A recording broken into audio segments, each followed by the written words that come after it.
Pittsburgh Steelers fans, what's going on? This is Jeff Hartman, co-editor of BehindTheSteelCurtain.com. And if we sound a little excited today, it's because the Steelers had a huge come-from-behind victory in Week 3 over the Houston Texans. Final score, 28-21. But there's so much more to this game than just the final score. The way that it ended, more points could have been scored by the Steelers. Streaks ending, streaks continuing. Gentlemen, welcome to the postgame. Bryan Anthony Davis, Dave Schofield are with me. Bryan, how are you? Woo! I know nothing about Steelers football, and I am thrilled, glad to be wrong. I love it. Dave Schofield, what's up? Oh, sorry, I had to run in here real quick after writing another article. Hey, job still continues. This is great. I was about ready to I thought I was going to have to get on a flight, although I don't think this works this way right now with COVID. I was ready to go to Australia and find Matty P just so I could smack him in the back of the head when he sends a message out during the game about the streak being over. And of course, what happens within 5 minutes is when you get the Chase Claypool fumble out of bounds that if it goes one more yard, that's a touchback. So yeah. So luckily I didn't have to do that. The streak is over. The good streak continues. Yes. And a lot of stuff to talk about here.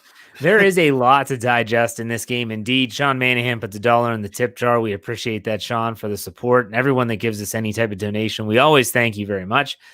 I want to make sure that while we have everyone's attention right at the beginning of the show, if you haven't followed us on our audio platforms, just do so wherever you get your audio. That's Spotify, iTunes, Google Play, Stitcher, Anchor, even Pandora, the free Pandora app. You can find Behind the Steel Curtains podcast there. Just follow us so you don't miss a thing because there's so much more than just our YouTube shows. But here we are live on YouTube, post-game 28-21. And I said that this game, the score is not really indicative of the actual game itself.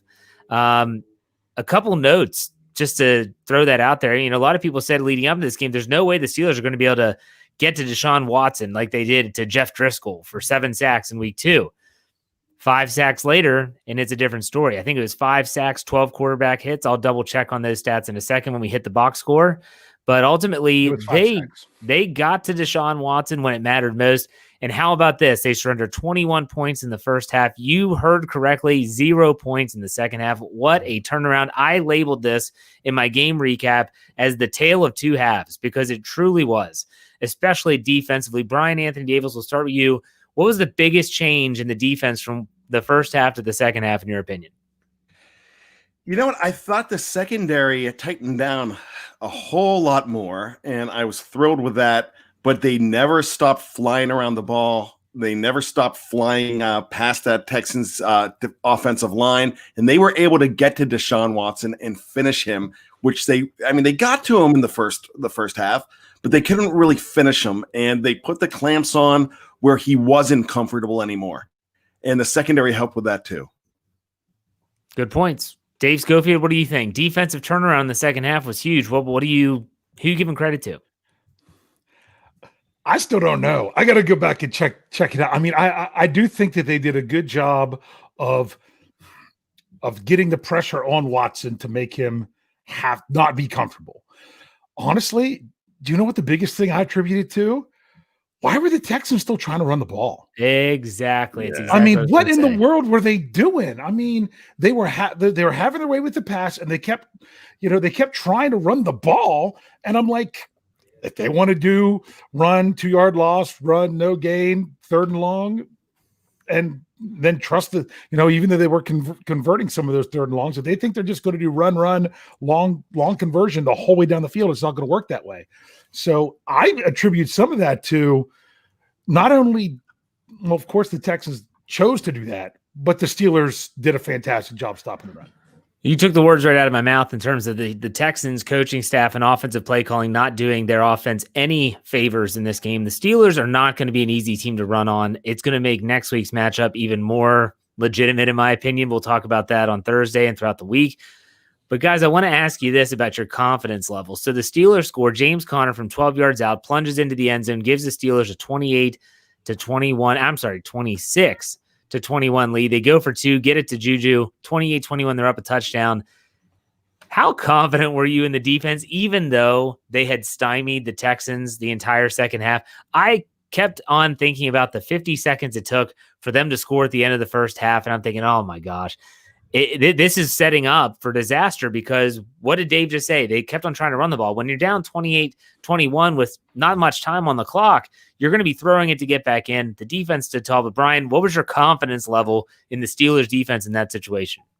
I actually felt really good about it. Of course, I was cautiously optimistic, but I felt good because that there's not going to be a surprise with them handing off to David Johnson. That they're passing and they can get back into that defense a little bit more with not worrying about having to be crossed up. But I knew the way they were flying to Watson, I knew the way they were getting to Watson, that they weren't going to have a problem. I felt really good. And I didn't feel good about this game for a long time. What about you, Dave? Were you on my side or Bryan's side in terms of your confidence level in the defense there at the end? I really didn't have that much confidence, I have to admit, because it just took the one play. It really did. It just took the one play, but you just never knew, because they had gotten so much. I don't know. Ever since that interception changed everything. Yes. That right there. It just seemed like, even though they only had it for a little bit after that, the game just seemed different from that point. The Steelers defense, I'd love to go back and look at this. It seemed like in the second half, especially, they won on first down a lot, and they were giving negative plays on first down. Whether it was, think about the reverse to Brandon Cooks that TJ Watt blows up in the backfield, the TJ Watt sack. I keep on saying TJ Watt's name. He had a great game, played a great game. I thought he was still being held a ridiculous amount, but we're not going to talk about the non-flags that could have been called in this game. So I want to bring up a comment here. A contributor of ours, Jeffrey Benedict, who has his own show on Wednesday night with one Michael Beck. I'll put this comment on the screen. He says, Randy Land went 2 for 2 on fourth downs. Don't want to hear bad talking about Randy Fietner this week. He actually went for it. I can still talk bad about Randy Fietner, Jeffrey, because the decision to go for it, A, is probably not his. B, he just dialed up the correct play. I still don't like how this offense, especially in the second quarter, goes through these lulls where they absolutely look like they have never played the game together before. And then all of a sudden it turns back into this systematic run, pass. Dave corrected me on Twitter. Run, pass, punt. Run, pass, punt. That's Kyle. That's my nephew, Kyle. He's the one who came up with that. He called it, my Big Brosco put that in knee jerk last week. It's the RRPP. Okay. Run, pass, punt. So, yeah. So I thought that the second half play calling was a lot better, and the results, they leaned on their run a little bit more. They actually committed to running the football. They were finding some runs at work. But Bryan, what was the key for you in terms of Randy Land? Are you on Jeffrey Benedict's side that we should not abuse him so much this week, or do you think that he still deserves some abuse? Blind squirrel gets a nut every once in a while, boys. That's all I've got to say on that. I'm not ready to vindicate him just yet. I like the fact that they went for it. Those were situations where you really have to go for it. I'm going for it in that situation, and I'm already defending his decision, because that's what you've got to do. I thought those were actually no-brainers in those situations. So, I thought he called a much better football game this week, and I'll say that. But I'm not ready to go ahead, just like I'm not ready to jump off of somebody's bandwagon after a rough week 1 and week 2, which I did with James Conner in week 1, and I'm sorry, I've apologized for that. But you got to be careful. I was telling my nephew, who just turned 14, and he's playing fantasy football this year, and he was ready to cut guys and defenses after week 1. I'm like, you can't do that. You've got to give them time to get in. So, but I'm not ready. Just after what I thought was a pretty fantastically called game by him, I'm not ready to go ahead and stop the presses and say, all right, he's great now. He's my boy. Because I can't, because I thought a run in a situation where they had second and long was a really bad call as well. So, Randy, you did good. I'll buy you a soda this week. But after that, you've got to prove to me more. So we'll take another step on our relationship next week after the Tennessee game, and we'll monitor it from there. Dave, thoughts on Randy Fiedner, aka Randy Land? They moved the ball on the opening drive. It didn't seem like the same old for that. It just seemed like the same old the next two drives after that. Although one of them was Ben taking a deep shot, 2 out of 3 passes when they were deep. The field position was killing them in the first half to start the game. And that's, I think, part of the reason they got down.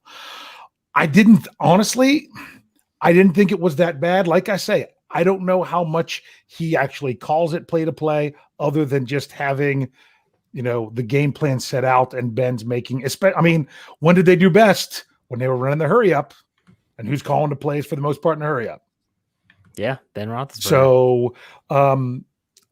So honestly, it's going to take another viewing for me to try to figure that out. But I'm not. He's not on my losers list this week, Jefferson Hartman.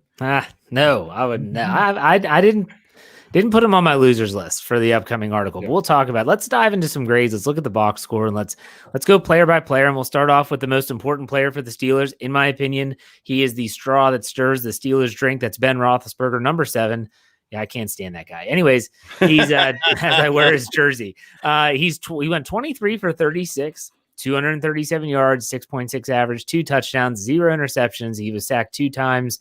Matt Filer got burnt bad on one of those with a 101.3 rating. I believe this is the first time maybe this season that he's gone over 100 for a rating. Guys, let's grade Big Ben after week 3. We'll start with Dave this time. Go ahead, Dave. I will tell you this. His overall rating going into this game was a 107. Okay, so he must have been over. That's my mistake. Go ahead. Like I said, not a big fan of the 2 back-to-back deep shots that weren't really close when you're in your own end zone. But I can't say too much terrible about it. The things were done well when they need to. It's still the accuracy at times you're just not sure about, but then at times it's wow, he made that throw. So it's I think we're starting to see a little bit more play to play Ben Roethlisberger consistency. So I thought he did fantastic. I guess I'd give him an A minus. All right.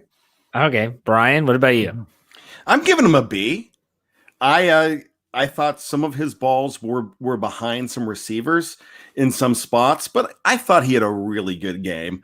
And there's nothing wrong with a B in this situation. Of course, when Ben talks, Ben's going to give himself a C minus probably as well, because that's the aw shucks Ben that we're growing to know in 2020. But I really liked his performance. I think he's getting better week to week. But I was thinking about something that we talked about the other day. When does Ben shake the rust off? And my answer was pretty much around the start of the fourth quarter. And I'm sitting there watching the game and I'm thinking around the fourth quarter, I'm like, yeah, I think the rust is off. I think we've got Ben now. Preseason's over, fans. So when I think about Ben Roethlisberger, I'm giving him an A because I asked myself, what did he do that was wrong? He didn't turn the ball over.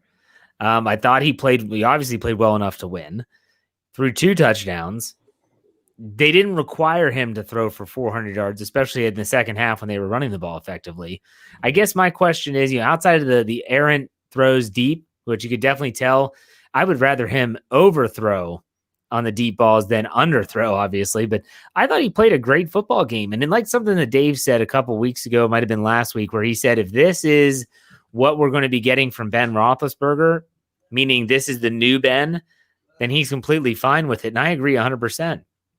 If this is the type of play that the Steeler fans should come to get used to with Ben Roethlisberger, why wouldn't you be happy with that? Why wouldn't you be ecstatic with the fact that he's not turning the ball over? He seems like he's making good decisions. He's managing the game beautifully. He's not doing anything to hurt the team. And this is something he said in his press conference on Wednesday, which was sometimes with this defense, a punt is not a bad thing. I like the way that his game is progressing, and in his passing has taken every single game, in my opinion. I thought he threw the ball well today, had more zip on the ball than he did last week against Denver. I give him a solid A. The only thing that would get him an A+ is, I don't know, he connected on a couple of those deep balls maybe, but I thought he played a great game. I wouldn't be upset with that at all. Let's talk about quickly offensive line. We typically breeze over the offensive line and go over to skill position. grade the offensive line and any player that did or did not stand out to you. Bryan, we'll start with you. Okay, I'm going to jump ahead here, and I'm going to say it right now. My game ball goes to stop the presses, Chuks Okorafor. I knew that was my coming. gosh. He's eating I knew it crow was like, coming too. He's eating crow like crazy today. Just serve it up. Chukwuma, I love you, baby. Great game. Here's the thing, man. J.J. Watt was not even in the backfield as far as he did not really come close to Ben Roethlisberger. Now, Watkins did, and that was Filer's guy. So if I'm answering this question, I thought Filer was suspect once again. There was a sack that I think the broadcast team attributed to Villanueva, and I didn't think it was Villanueva. I thought it was more Filer, and I believe that was the Watkins sack. But the offensive line did really well. But knowing that you have Chukwuma, number 76, on J.J. Watt, and he's holding him at bay, that's where you get my game ball. So congratulations. You've made the bad club. How about you, Dave? You're an offensive lineman. You know the game and that area very well. How would you grade the Steelers O-line? It's hard to give them all the same grade. You know, it's okay if you get them a good grade. I'm just saying to give all of them the same grade. Because okay, so part of them did well and part of them did not. Well, you know? We obviously know Brian was. If Bryan was high on Chuks, I'm assuming you would be too. Who were you not high on in this game? I was not high on Filer. You know, he gave up that one bad sack. The other sack, what happened was the player, you know, basically stunted around, and Filer blocked his guy into Pouncey. And then Pouncey, so the guy Pouncey was engaged with was able to come around and go get the sack because they basically, you know, ran the stunt. I don't know if it was the design stunt or just the way that it ran out, and he got a free break in there on Ben as well. I didn't focus on as much during the game like I did last week when I was checking the right side of the line because it was such a big deal. But everything that I saw was Chuks did great. I didn't watch DeCastro a lot of the plays, except on the plays where he was pulling and seeing him getting out there in front. That was really nice to see again. And look at it. They got another 100-yard rusher again. The only team in the NFL that's done it in every game had a 100-yard rusher. So there's plenty of room for improvement from some places and some people, but overall, I'll say I'll give the offensive line. I'll give them a B- because I did like what I saw more with the run blocking. Yeah, I thought I was going to give him a B+. I loved how, you know, even Filer, for maybe how he didn't have the best game in pass blocking, he was one of the guys that was out there leading the way for Connor. And this game, running the ball, we'll get to running backs in a second, was not like the previous two where they rushed for over 100 and everyone's like, oh yeah, but. Oh yeah, they rushed for 100, but 40 plus of that came on Connor's one carry. Oh, Benny Snell rushed for 100 in week 1, but 30 some of those came. This was not one of those games. They ran the ball well. I thought the whole game they were always getting positive yardage.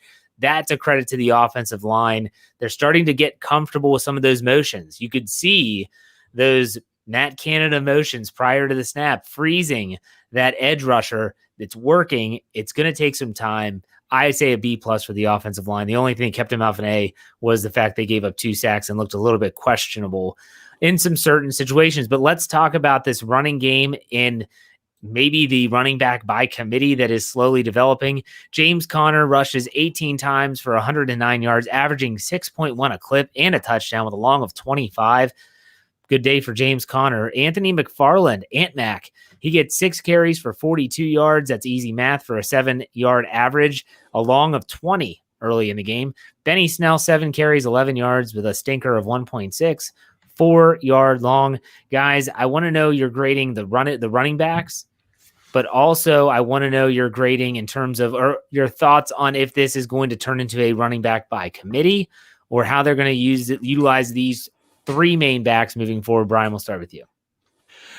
So I just trounced this guy, Matt Filer. Matt Filer had some good run blocking stunts. He actually had that when he was pulling on the one long Connor run in the first half. I thought it was really good. I thought the run blocking was fantastic for these guys. McFarland, I kind of predicted that he was going to get more of a role. this week. And one of the reasons that he was featured a whole lot more is because Benny Snell did fumble twice in the first 2 weeks. It's nice to see that they just didn't drop him like a bad habit. So they gave Benny Snell some opportunities as well. Benny Snell Jr., he did not have a good average. We've seen him do well before, but he needs to remain confident. He could be valuable for this team as well. James Conner is the bell cow. There's no Snell cow. There's no Ant Mac cow. It is James Conner. However, they're going to realize that they need to give him a break, and that's what they did today. And they threw that out there.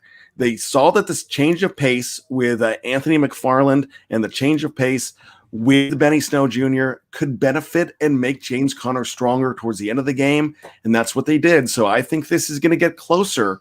The division of the labor is going to change a little bit. It's going to get closer to a running back by committee. It's not going to be true just yet. You're still going to see so much more of James Conner, but those guys are going to get their carries too, and it's not going to affect Conner. It's going to make him better. Dave, what are your thoughts on the running backs? Remember, Benny Snell got one more carry than Anthony McFarland did. Yep. Now, I don't know that that's going to be the case going forward. It could specifically be that there was something that they saw with the Texans defense that they thought with the speed of McFarland and, maybe some outside run or just the runs that he had in general off tackle or however it was that they did, that's why they actually used him. I didn't know if they were even going to have him active this game because, he didn't even get a snap last week. So the fact that he got in there and got a couple carries, I thought was great. And then he did well with what he had. I still don't think it was wise to have him in there on that 1/3 down. That's not really what they're built to do. Use the guys the way that they're to their strengths, but it's going to be the James Conner show. But I like that they're going to spell him. So let me go back and add it up here real quick. So with Conner with the 18 rushes, how many total rushes did they end up having? Let's not count the kneel downs because Ben had 4 of them. So technically with Ben having 1 rush, so they had 34. And Conner had 18 of them. So he got just over 50% of the rushes, counting Deontay Johnson, counting Ben Roethlisberger, not the kneel downs though. Yeah. And I'm okay with that. I'm all right with that. That I think he's going to get the majority, but all in all, I thought they did a great job. Yeah, and I'll say $7.99 of Aussie dollars for Matty Peverill. He's one of our blokes from down under. He says also the split between the pass and the run was more even on the last drive, more even in general. My gosh. You just said the number, Dave. They threw the ball 32 attempps. 30. Yeah, go ahead.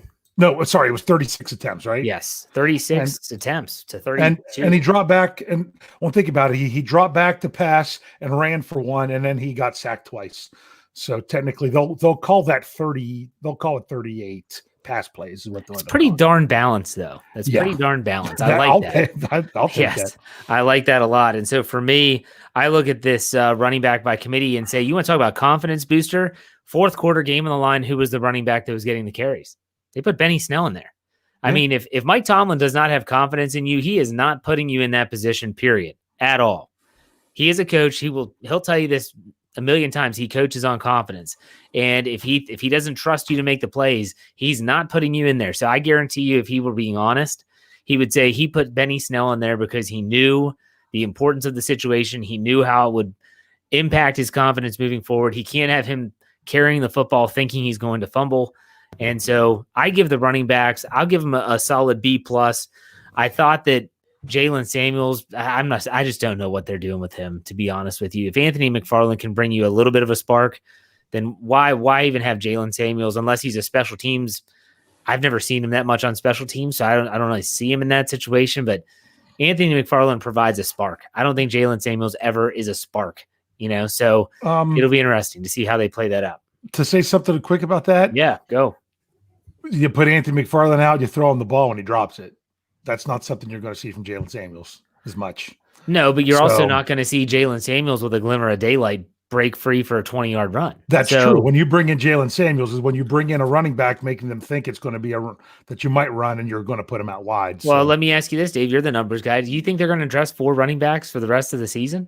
Barring injury? With 48 active players, they did 5 sometime last year. They had which is 5 if you're including the fullback this year. So it's not out of the question. I think they will. Okay.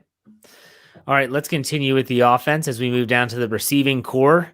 This was a fun one to look at. 7 different receivers. I believe I counted correctly had a reception in this contest. Juju Smith-Schuster leads the team with 4 catches for 43 yards, 10.8 average, 1 touchdown, and a long of 26, 5 targets. James Conner, 4 reception for 40 yards. I really wish he would have caught that one on the sideline. He was targeted 5 times, but that was a ball was thrown hard. It's a tough catch. Eric Ebron with 4 catches, 38 yards. He hits pay dirt for the first time as a Steeler. 5 catches, 52. Who? Ebron. Oh, I have 4 for 38 on the ESPN box score. Oh, I'm on Yahoo. They have him 5 for 52. Maybe you're right. James Washington, 5 catches for 36. Mm-hmm. Vance McDonald, 3 for 35. Claypool, 1 for 24. And then Ant McFarland, 1 for 7. So, guys, receiving core, and that includes tight ends. What were your thoughts, Brian? We'll start with you. I'm pretty happy with the receivers. Yeah, there's some drops, and you've got some young players in here, but they stepped up when they needed to step up. The division of labor was there. Ben has weapons all over the field, and you're gonna get your throat slit when you're doubling one guy because the other one's going to get you. This is the kind of team, though. This is the kind of receiving core that could handle the fact that the leading receiver in a win has 48 yards. We did not have that 2 years ago. Juju Smith-Schuster is fine with his touchdown and his 48 yards. That works for him because the other guys are scoring too. You almost saw Chase Claypool score. That was almost another touchdown pass for Ben Roethlisberger. You almost you would have seen more from Deontay Johnson. And this is what makes these guys special right now. Deontay Johnson goes out with a concussion in the first half, and you don't worry about it in that game because you know what James Washington's going to do.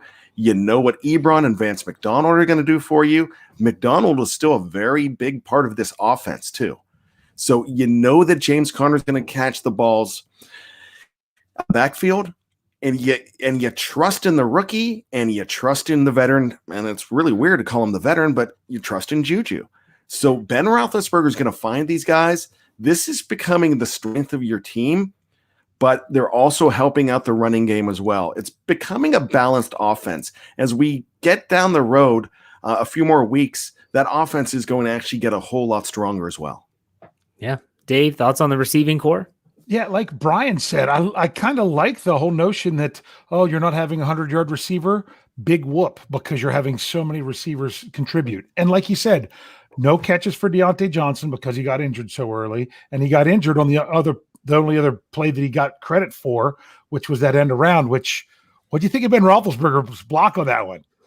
Just dive at his legs. Yeah. Dive at his legs. Yeah. Exactly. But I like that he was out there and willing to go for it. Oh, yeah. But that was just one of those freak plays where Johnson was, caught from behind, which kind of made him stumble forward and into the guy with his head. So hopefully he'll be all right there. But it didn't matter. The rest of the guys stepped up. There were some drops, but they weren't great, perfectly thrown balls either. Like the one to James Washington was somewhat behind him, but he still should come down with it. You got to catch it. That's the thing. So all in all, I'm happy with the way the receivers are going, and it doesn't have to be one guy just completely busted loose. Oh, let me ask you guys a question. I'm going to give the receiving core a B because of the drops. It's pretty standard. Do you think there's any correlation with the fact that the Steelers offense started to kind of move the ball a little bit more when Chase Claypool played a little bit more, and he was on the field more in the second half? I feel like just his presence of being that deep threat changes the way the defense has to play the Steelers offense. Dave, you think there's any validity to that? Yeah, I mean, when you got that threat, when you have that player that makes you have to look and do something different on defense, that's, even if he's not the one being targeted, that's a good thing. And remember, he drew that big pass interference on 4th down, which what's your thoughts of that? Was very Todd Haley like going deep on a 4th and 1 or something, don't you think? Well, they were selling out to stop the run. I thought it was a great call. Yeah. He got flushed out of the pocket. It looked like if he would have led Claypool, meaning instead of throwing it behind him, he might have gone for a big play. But at the same time, I don't know. I just I'm talking about on the deep one. When they drew the pass interference. I thought I was thinking you're talking about the Juju one. Sorry, never mind. No. Yeah. So, Brian, what about you? You think there's a correlation between Claypool playing more and the offense kind of getting started? Absolutely. This guy is going to be Ben's number one receiver the way Plexico Burress was his rookie year. You still had Heinz Ward, and Heinz Ward was so valuable to Ben his rookie year as well. But he trusted Plexico so much. He loves that big guy. He's got it back all these years later. And you really think that this is going to change the minds of defensive coordinators when they see number 11 coming out there. They're going to get scared, and they've got to play a different kind of game. It's going to be interesting to see how this unfolds and how they handle the receiving core, because we always said this. Dave put it best. He said, if you have one injury with the receivers, you're fine. 2 injuries, now you're in trouble. So Deontay Johnson goes out. Juju Smith-Schuster, Chase Claypool, and James Washington were your top 3, and they did fine. Washington had more looks than he normally would have had. Claypool the same. They even threw out Ray McLeod, and we'll talk about him as special teams here in a little bit. Speaking of which, if you're on YouTube, stick with us. We're not going anywhere. If you're listening in audio platform, we're going to take a quick break. We'll be right back. Make sure you check out part 2 of the post-game show. We talk about defense, winners and losers, and more. We'll see you. Be right back. All right, Pittsburgh Steelers fans, welcome back to part 2 of the Pittsburgh postgame show. I'm Jeff Hartman, co-editor of BehindTheSteelCurtain.com. We're celebrating the Pittsburgh Steelers' 28-21 win over the Houston Texans in Week 3 at Heinz Field. It was a come-from-behind victory. It was a great one. Some might say it was a little inconceivable at times, but here we are. We're giving out grades, going through the box score, going through the roster. If you listen to part 1, you know the drill by now. Let's go to the defensive side of the football. Now, this was in the second half when the defense really stood tall, and they actually started to make some plays, getting after the quarterback. Mike Hilton led the team with tackles in 8, 1 tackle for loss, and 1 pass defense. Minka Fitzpatrick had 5. TJ Watt, 4 tackles, 1 sack, 2 tackles for loss, 4 quarterback hits. Terrell Edmonds had 4 tackles. Stephon Tuitt, he finally wakes up. 4 tackles, 1 sack, 1 tackle for loss, and 4 quarterback hits. Devin Bush gets credited with half a sack. I don't remember that play. They're giving it to Bush, where other places are giving it to Watt. It was that 1 sack that was partial. It was Bush hit him, then Watt hit him. Bush hit him, then Dupree hit him, then Watt hit him. Other places are giving it to Watt and Dupree. So they have Watt with 1.5. Okay. So it all comes down to how they're going to do that. Got it. So we'll see that might change. Yeah. Vince Williams, 2 tackles for losses, a sack, quarterback hit. Bud Dupree, they have him as a sack and a half and 2 quarterback hits. It was a pretty good defensive from the front 7 standpoint. I thought it was a pretty good game, but let's talk about the secondary for a little bit too. Deshaun Watson goes 19 for 27, 264 almost. I would say the vast majority of that was in the first half. He throws for 2 touchdowns, does get picked off once. That was Mike Hilton with the interception, was sacked 5 times. And like I said at the beginning of the show, the Steelers had 12 quarterback hits. Guys, let's talk about the rush defense. They allowed 29 yards on 15 carries for a 1.9 average. They did give up a touchdown to David Johnson. But guys, let's talk about the rush defense and the front 7, the pass rush first. Brian, what grade are you giving that?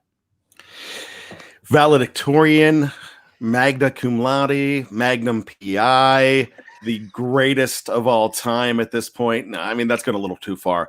But really, they are going to be number 1 with a bullet once again for the rush defense. I mean, they've not allowed 50 yards rushing this season, have they?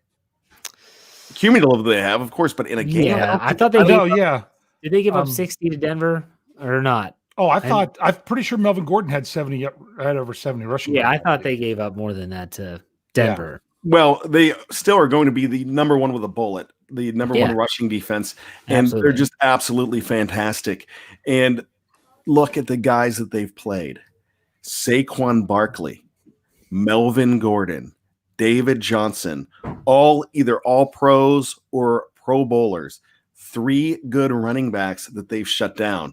The way this game started, when David Johnson on second down had an 8-yard run, 7 or 8 yard run. I'm like, whoa, 5. Okay, it was 5. But I'm thinking, oh, this guy's pretty good. So, okay, 8, 5. No, the only reason I know that is because his long was 5 on the day. And I know which one you're talking about. Yeah. But you know what? They're facing good running backs. They're not facing the little sisters of the poor and the slow kid that they're not.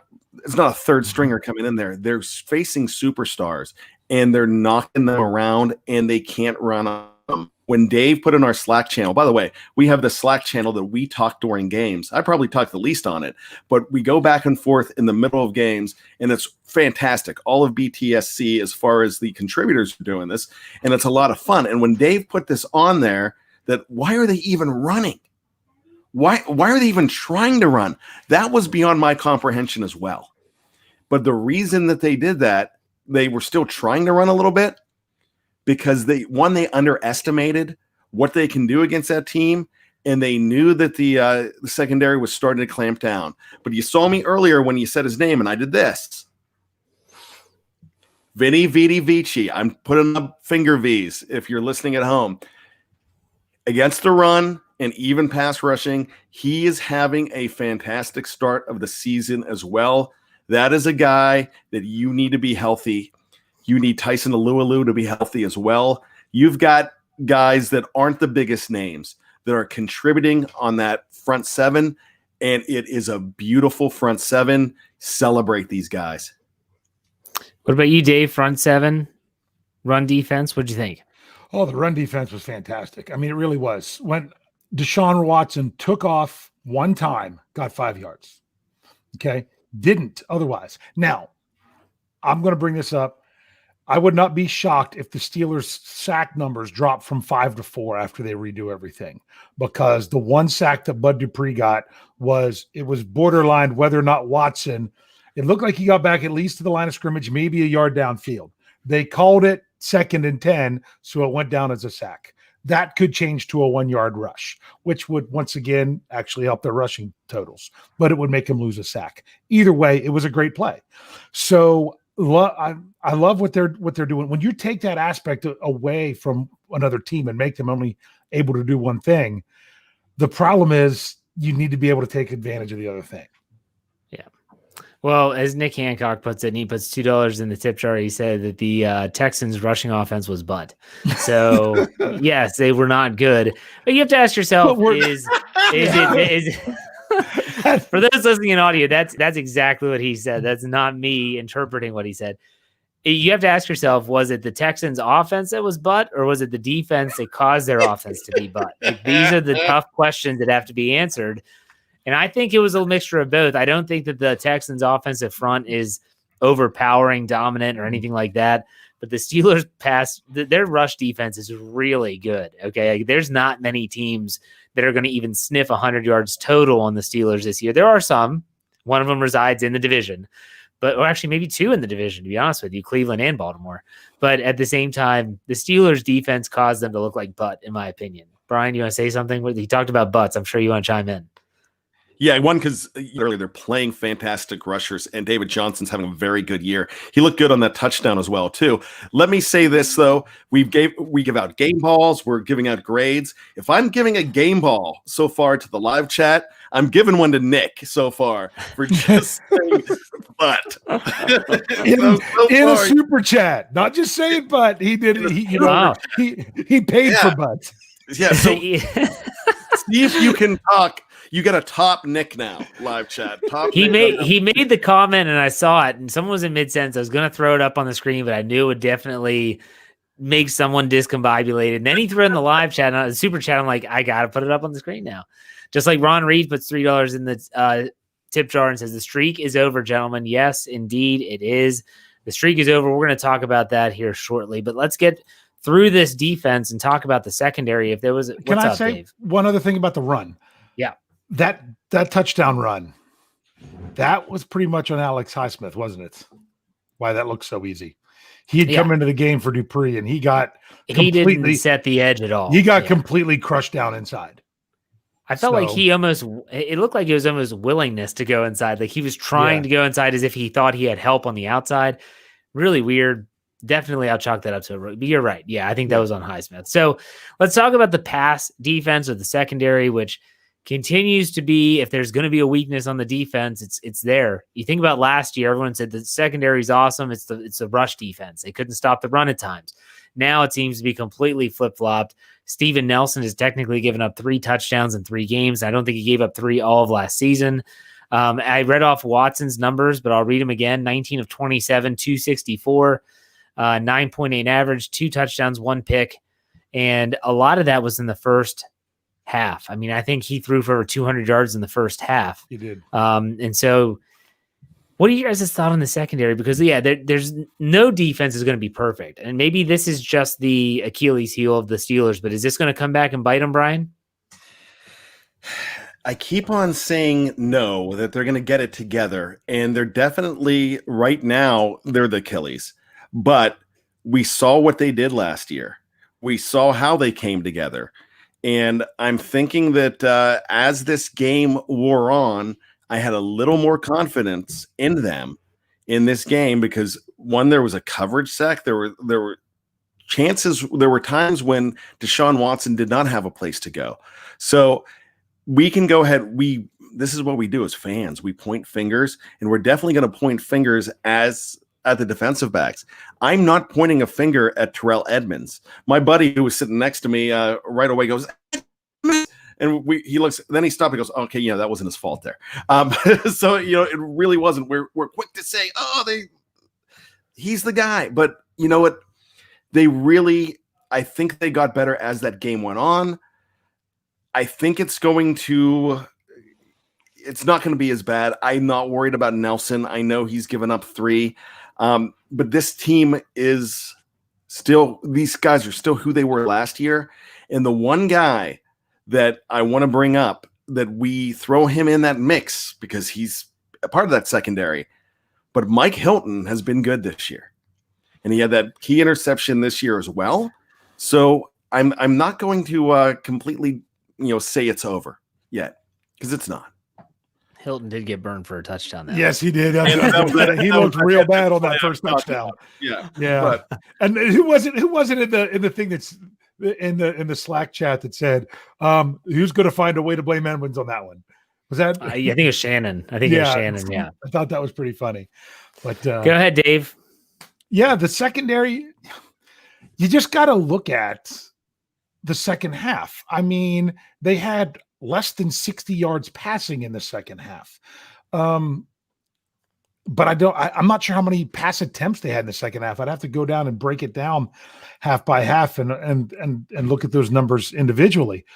But it seemed like they corrected, that they did some corrections. I think we might have to see something from Jeffrey this week in a film room that looks at what they did in the second half versus the first half. Might be in the works for us, because it seemed like a completely different secondary in that second half. But the big thing is, I don't want to say the wrong number, so I got it here. You know what really helps? How about 9 seconds shy of 37 minutes in the time of possession to 23:09? 36:51 to 23:09. That's just doing the work for your defense right there. And especially the second half, it felt like the Texans barely had the ball. Yeah, I mean, the time of possession is a good point. It all comes back to the confusing aspect that the Texans still try to run the ball late in the game. When you're looking at they're still trying to establish the run for some reason, and they haven't been able to do that the entire game. You think this would have been a game where they say, look, Deshaun, you're going to have to win it for us. Throw the rock. We had success in the first half doing that. We're going to try to do it again. Kudos to Keith Butler and the defensive coaching staff, including Mike Tomlin, including all those coaches, for making the adjustments. Go ahead, Dave. What's that say? No, let's just say Sean Manahan said that he looked it up and said that they passed 9 times in the second half. Now, they dropped back more than that because there was a few sacks. Yeah. But wow, nine passes in the second half. Crazy. Snowman puts $5 in the tip jar, says there's over 300 people in the live chat. Thumbs up. We appreciate it. If you want to, give us a like, give us a comment let us know what your thoughts were. We appreciate all the love from the live chat, as always, live here on YouTube. If you don't know, if you're listening in audio, you can find us on YouTube by searching BTSC Steelers Radio. Subscribe to the channel so you don't miss a thing. We appreciate all of the love for sure. All right, Dave, do you have the team stats in front of you? I wanted to go over a couple of those. Yeah, well, I mean, the most basic ones, yeah. What do you want? Well, so penalized, right? 2 times, that's it? 2 for 14. This is coming off of a week last week where they were penalized 10 times for 89, I believe. So this much. Do you remember what they were? What? 2? Do you remember what the 2 penalties were? Alejandro Villanueva got called for a illegal man downfield. Yep, that was one. And I couldn't remember the other one. That's and there was an intentional grounding call. Oh, the intentional grounding. Yes, that's correct. Ooh. So, I was waiting for that flag. I was waiting for that flag. I'm like, that one was kind of obvious. There was no one near it. because he was trying to he was looking. You could see he wanted to throw McDonald. There was no one in the end zone. If McDonald just would have floated into the end zone, Ben had him easy. Yeah. But McDonald stood right there. So then he threw it out, and with no one even in the end zone. That's what I meant. There was no one near the ball, so that was a pretty easy call.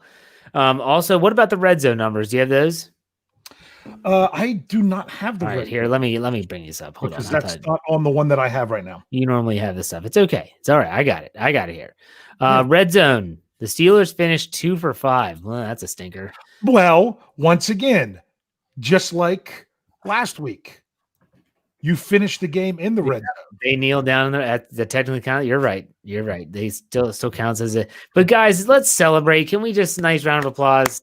The streak is over. Yes. We talked about it a lot. It's over. Guys, it's over. Yes. I predicted it. I'm not going to pat myself on the back, but I just did. I predicted that the streak would end, and it did. I'm super excited that we don't have to talk about it anymore.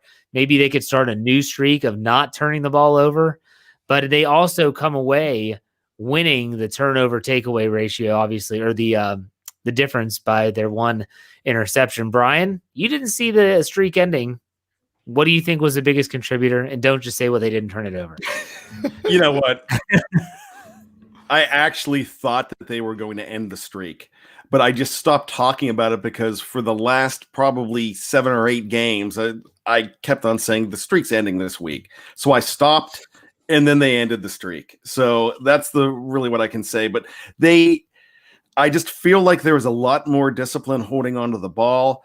I think that the rust is being shaken off of this team. I really think this offense is coming together.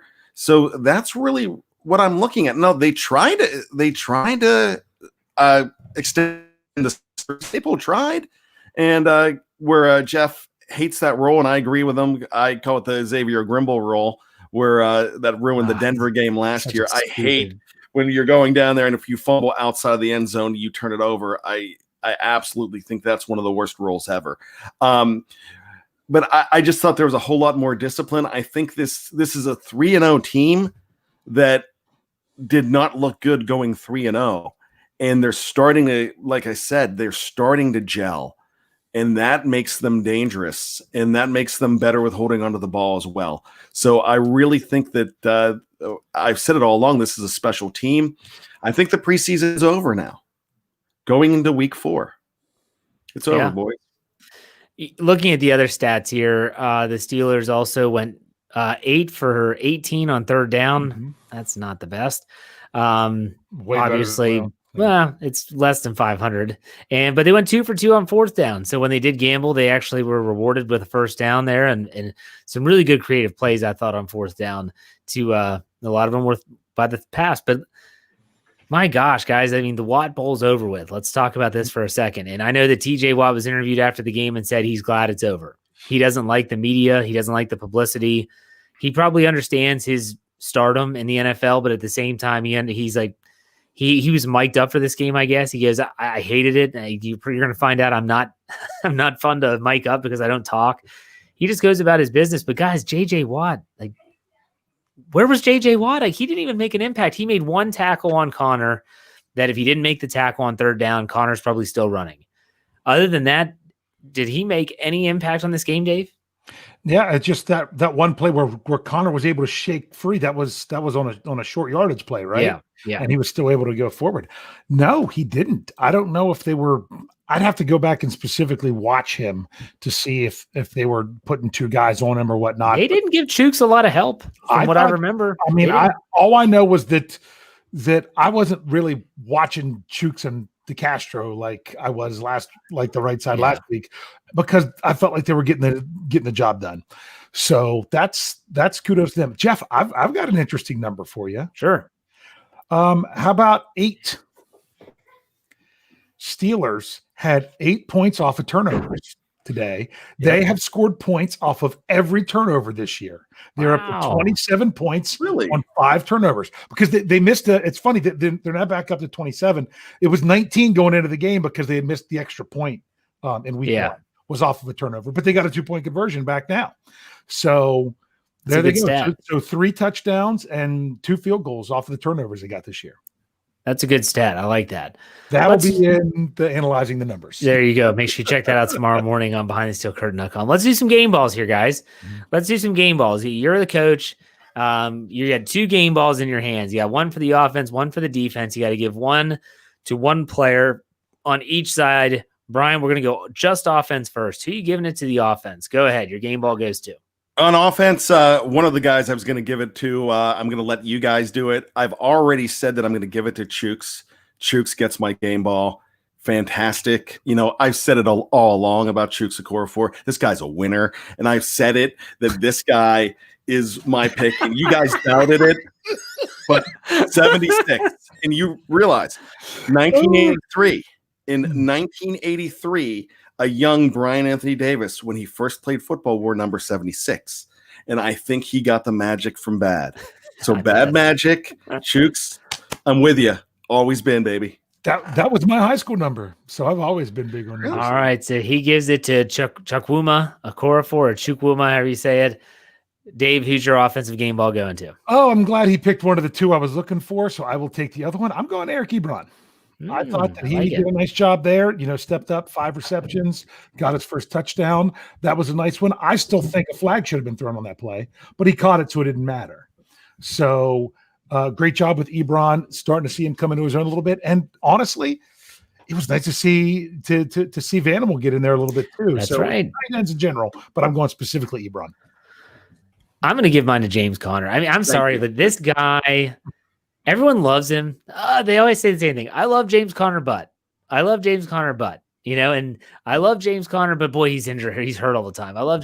This guy has been through the ringer from a, physical health standpoint, both with injuries in the NFL, and we know the cancer diagnosis and all that stuff. But boy, did he have a great performance. And right when everyone's ready to write him off, week 1, he hurts his ankle. It probably wasn't that bad, but Benny Snell was running well, so they let him sit. And everyone's saying, Snell's the guy. He keeps his head down, keeps plugging away, over 100 yards today. Nice touchdown. I would have liked to see him score again. I really wanted the Steelers to score again, to get over 30 points for the first time since 2018. I predicted that. I predicted 31. I was close, but still. I'm going to give my offensive game ball to James Conner. So let's go to defense now. Bryan, who's your defensive game ball going to? Well, people are disagreeing with me in the live chat, but Mike Hilton gets my game ball for that interception. That interception was huge. He also had that big tackle behind the lines as well. Mikey H, stay at Hilton, 28. All right, Dave, what about you? I'm going to leave another obvious one for you. I'm going to take Vince Williams. I thought. Oh, that's what I was going to take. Okay, all right. No, go ahead. Go ahead. I thought I was leaving you a better one. Okay, I would have left that one for you if I'd have known. So yeah, Vince. I mean, no. I'm changing mine. I'm giving. No, you already said it. No, it's out there. It's out there. I just thought he did a nice job with everything. He just kind of seemed to be everywhere, even when he was the poor guy, running after a wide receiver in pass coverage. To me, I don't think that's his fault. That's the Steelers not having the right call in there to have him in that situation. But when he's actually doing what he's supposed to do, I thought he did fantastic. All right. Yeah, I agree with Vince, but I'll go with TJ Watt. And it might be obvious. I always write it in the winners and losers column because I could probably just keep his name just stapled in there every single time. But you think about the pressure in this game. You think about the Watt Bowl being compared to your brother. This isn't like Derek. Okay, Derek's a fullback. He's an offensive player. This is totally different. This is TJ Watt and JJ Watt both being defenders, and you're playing against your brother, and all you want to do is outperform him. And I said it on the Steelers preview, and I'll say it again. As someone that is a little brother, and I have a brother that's 3 years older than me, whenever we competed against one another, and it was rare, I don't even care if it was intramural football in college when he was a senior and I was a freshman, that game meant more than anything else. And I wanted to beat him so much more. We're super competitive still, whether it's on the golf course, playing cards, doesn't matter. And for him to put up 4 tackles, 1 sack, 2 tackles for loss, 4 quarterback hits, he definitely outperformed his brother JJ for this week. So giving it to TJ Watt. He was under the microscope and he performed well. Dave, what are the stat totals now for the team and individual? I know that TJ Watt, because I think Chase Young, he got hurt, I think, and left the Washington game. So yes, I think his sack is going to just extend his lead. I didn't see anyone else go off. But team stats, that you had 5. How many did they have now, the Steelers? If all 5 end up being staying as sacks, then the Steelers will have 15 for the season. Jeez. Which has them averaging 5. So if you're I already look at it. If the Steelers get 4 sacks a game, they go over 60. So right now they're averaging 5. So they got to keep that up and keep rolling. And so that would put TJ, if this is 1.5 sacks like Yahoo has, not like ESPN has, that then puts TJ at 4. Yeah. And the offense scores 28 points, which is a tick above their 26 average. They had scored 26.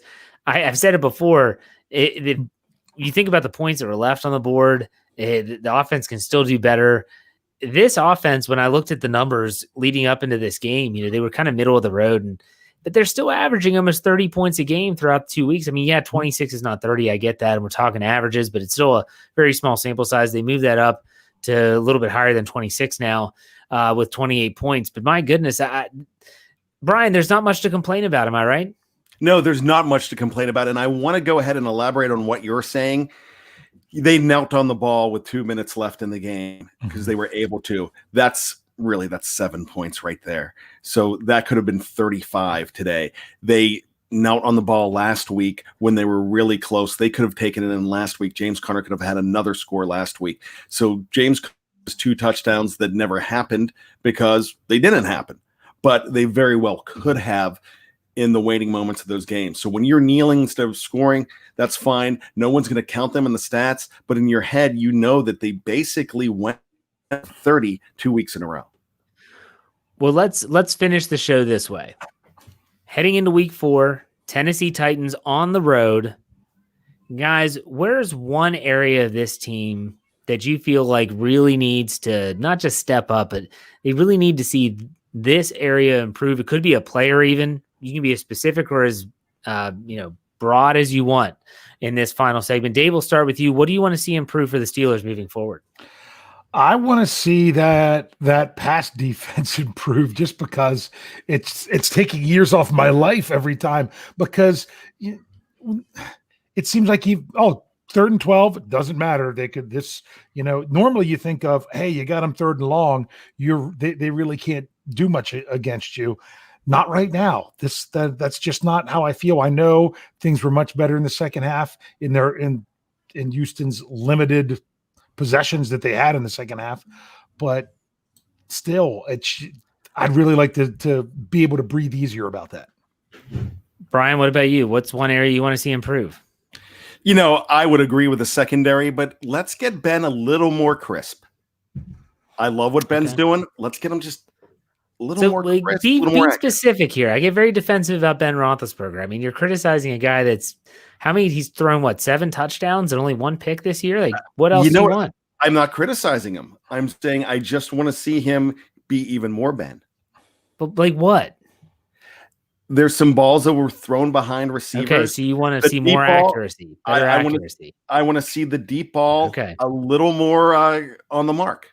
Anyone that says I hate Ben Roethlisberger needs to remember this conversation, right? I'm sticking up for Ben. I've never known you to hate Ben Roethlisberger. I never have. That was what someone said in the live chat once. I'm like the biggest Ben Roethlisberger fan ever. Like I only own his jersey and a couple others, but still, the ones I wear. So, okay. And I'm not hating on him either. I'm just saying that, hey, I don't think they need too much improvement. The secondary is the obvious choice. Dave picked it. I love what Ben's doing, but I want those deep balls. I get it. All right. They could just put it on their throats. That's right. Lights out. I want to see going into week 4. I want to see a return touchdown. Ray McCloud just looks like he's so close. Every single game, it looks like there's just whether he was back there returning punts when Deontay Johnson left with a concussion. I didn't think he looked bad. I didn't think he looked out of place. He looks like a big play waiting to happen.